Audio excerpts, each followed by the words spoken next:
Светскиот ден на борбата против дијабетесот уште еднаш ја анимира јавноста за сериозноста со која оваа подмолна болест се шири помеѓу популациите, а како последица на динамичното темпо за развој и урбанизација во сите сегменти во животот.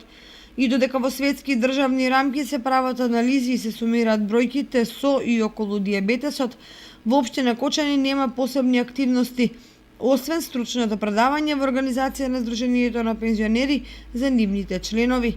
Денеска телевизија Кочани побара стручен совет за состојбите со дијабетесот и како последица на што тој се шири кај целокупната популација.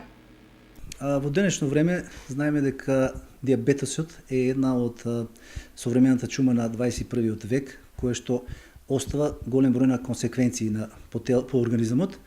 Значи ги доаѓа до нарушување на васкуларните садове, васкуларопатија го викаме ние, невропатија, нефропатија, значи нарушување на бубрезите, кој за жал консеквенцијата може да биде подолгорочна, односно да ги оштети бубрезите и доведува до еден крајен стадиум на оштетување на бубрезите кој што завршува со дијализа.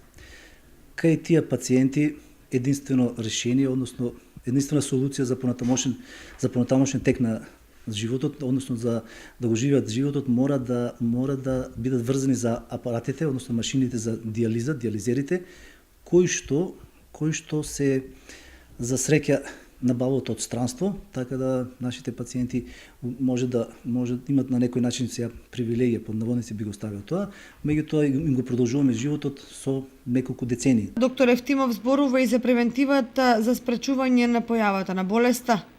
Основно и најважно е физичката активност. Значи, за да не дојде до дијабетес, најважно е физичката активност. Друго, да се внимава во исхраната. Значи, превише јагневи храните да не се внесуваат, шеќери, нели?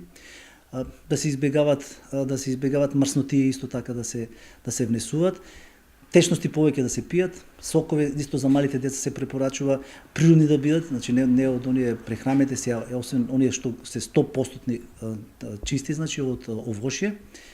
И бројките велат дека секој 10 македонец има дијабетес.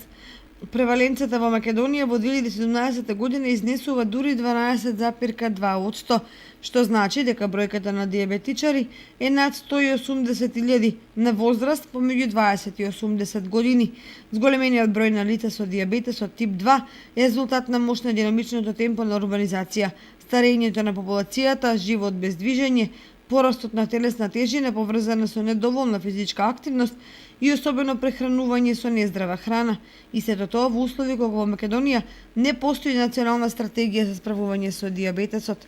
Сдруженијата на пациенти бараат итни мерки и одржливи долгорочни стратегии за справување со оваа модерна чума, како што се нарекува болеста на денешна во живење.